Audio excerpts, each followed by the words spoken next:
Hey there, it's Thilo from the Parashift product team, and today I have a two-parter. I'll show you how to quickly process a couple of documents and then use an automation agent to properly name them, assign them to a user.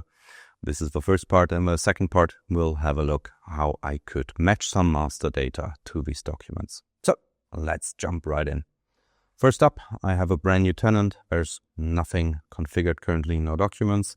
So let's populate this with a couple of example documents. Just let's throw them in here and see how they are getting processed. So as always, we're generating the images, we are doing classification and extraction. And once we're done, we'll have a look in there. So welcome back. 30 seconds later, all the document got processed. You can see we classified them accordingly. We generated the images, and obviously we also extracted the meta information like document date, receiver, sender, and so on. But what I now want to do is I want to give them better names. These are just the default names of the files. And I also want them automatically assigned to a user. And to achieve that, I'm heading over to our automation agents, and I can create a new automation agent here. Because I want to do this renaming for all the users, I can leave the condition here on always, but I can add an action to change the name and also assign the user, for example, to me.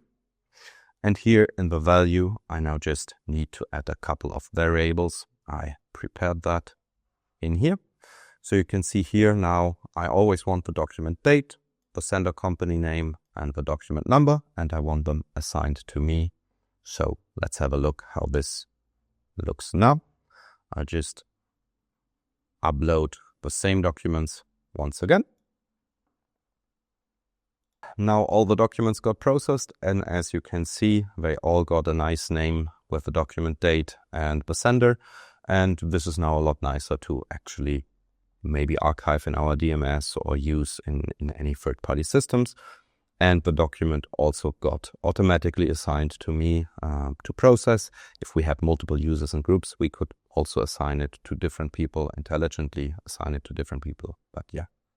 Now, if you're wondering, if you open up one of these documents, and you can see that we extracted some meta information, but down here, we maybe want more meta information to this document, like a category, which tenant to archive it in, or a nice name.